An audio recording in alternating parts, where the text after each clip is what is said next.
Hello everyone, welcome back to another Plastic Plastics video. I am Tristan, and today I'm going to share some ways that I reduce my plastic waste. But I purposely chose things that don't really have like a negative effect on your life. You don't really have to make too many sacrifices to make these switches, and are super easy. The first thing is toothbrushes. You might never thought of this, but every toothbrush you've ever used since you were a 3-year-old toddler still exists. It's still around in the ocean or in the landfill, and it looks probably pretty much the same as when you last used it. So using a bamboo toothbrush is an awesome way to reduce that. Here we have a Colgate one. Now you don't need to get this at some specialty shop. It's literally available at Walmart, so you can still buy your toothbrushes anywhere you want, but it is made out of bamboo.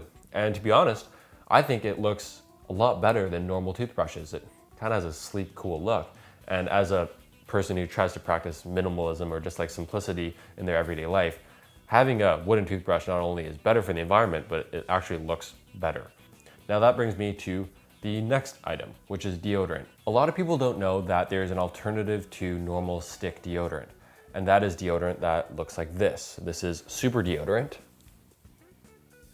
and it comes in this little container, and you just basically spread it on. I'll show you what it looks like here.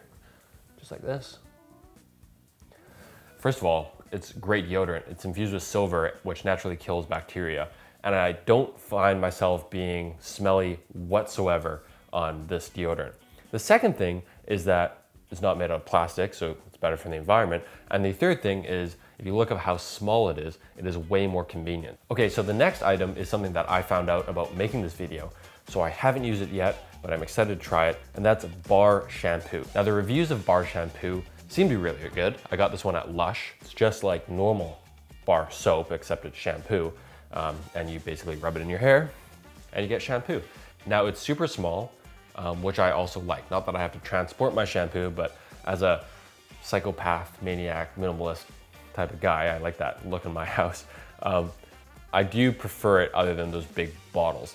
Moving on from bar shampoo is also bar lotion. So just like normal lotion, except it doesn't come in plastic packaging, and you just basically rub it on and it keeps your skin moist. Oh, what a terrible image. The next thing is coffee pods. So this is my Keurig.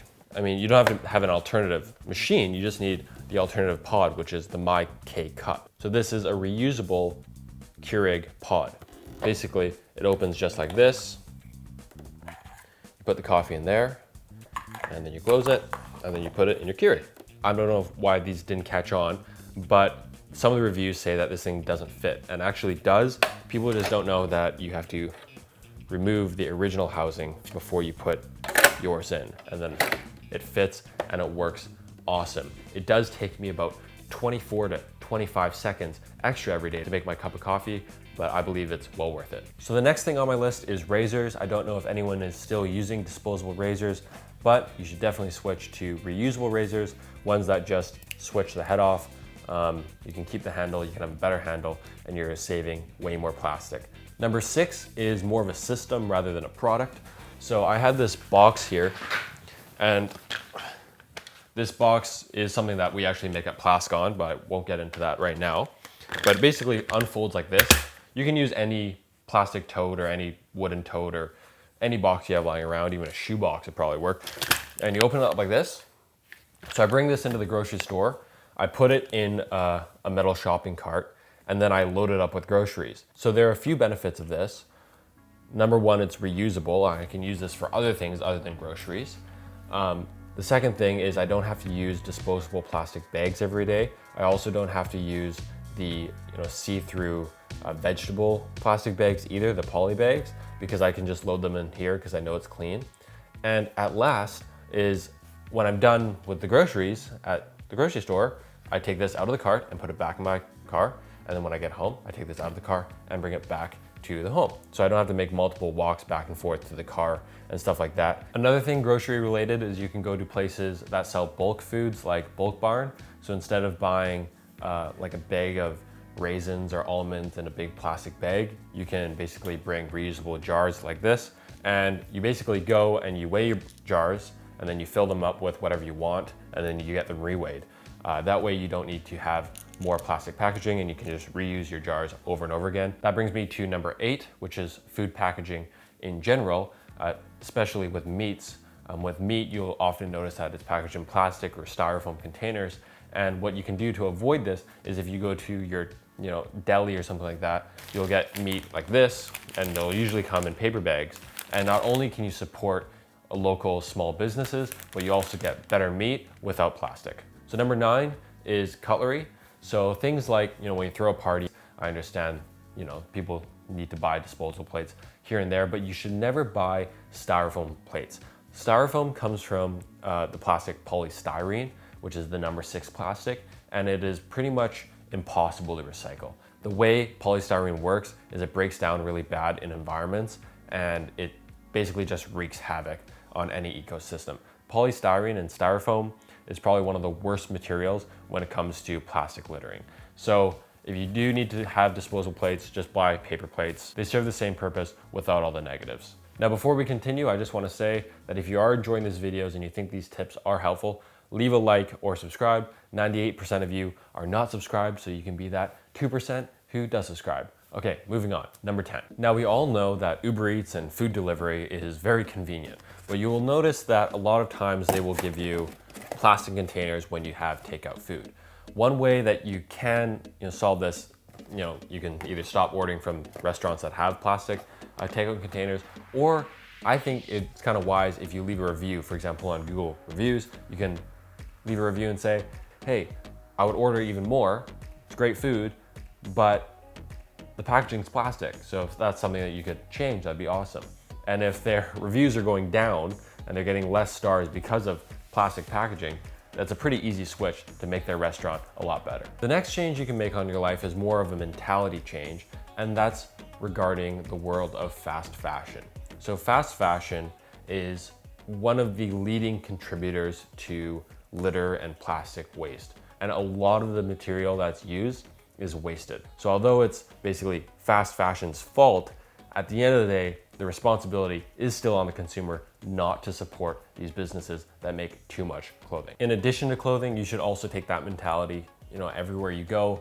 Electronics is a big one, so always keep longevity in mind. If you're buying like a hard drive, for example, and there's a 200 gigabyte one and a 1 terabyte one, chances are, the way the world's going with more and more data, you're probably gonna need the 1 terabyte eventually. So it's better to make that investment now to avoid buying more and more rather than always going with the cheaper option. Now, electronics reminds me about phone cases, which brings up the next topic. Now, phone cases are generally small, but I know some people buy tons of different phone cases to switch them out with every outfit. And that's something that should be avoided, but I actually want to talk about phone cases for a different reason. I'm talking about phone cases because I want to bring up some greenwashing aspects that happen with things like phone cases or other goods, and that is bioplastics. So some companies, a company called Pella, for example, sells biodegradable, eco-friendly phone cases. Now, these phone cases are made out of usually PLA plastic or different types of biopolymers. A biopolymer is a plastic that is made out of vegetables, sometimes flax, beets, sugarcane. People have the idea that because the plastic is made out of vegetables, it must be biodegradable. Now, this couldn't really be further from the truth. In fact, normal plastic is made out of decaying dinosaurs, so it's natural as well. The thing is, with bioplastics or plastics in general, they're manipulated in a molecular way to make them basically a strong material. So bioplastics can't be biodegraded or composted unless they go to a proper incinerating composting facility, which is not available in most cities. If you buy a product such as a phone case from a brand that says eco-friendly and it can biodegrade and can compost, look at other blogs about their product. If it is a biopolymer, it is, at the end of the day, plastic. So you should try to avoid that as much as possible. The next thing to avoid is free promotional goods. So everyone knows when you go to a sporting event or trade show, you always get random free like whistles or noisemakers or stuff like that. Now, previously when I was a kid, getting a free good made me feel happy. It felt like, oh, I was happy, like why not take it, it's free. But now I think if I reject it, it actually makes me feel happy because I'm reducing the amount of plastic. So that's another kind of mentality switch that you can make to reduce the plastic that you consume. The last thing is gifts. So instead of giving gifts as in physical gifts that usually don't get used at the end of the day, you can also give experiences like bungee jumping or skydiving, or go to a nice hotel. You can do things with the person or give that person an experience rather than giving them a tangible gift. Now, if you're like me, you can avoid giving gifts altogether because you are lazy and forgetful. However, you might notice that you also receive less gifts, which is kind of usually a good thing, but you stop getting invited to social events and your family no longer likes you. All right, so those are the 14 things that I do to reduce my plastic consumption. Let me know if you have extra thoughts in the comments below.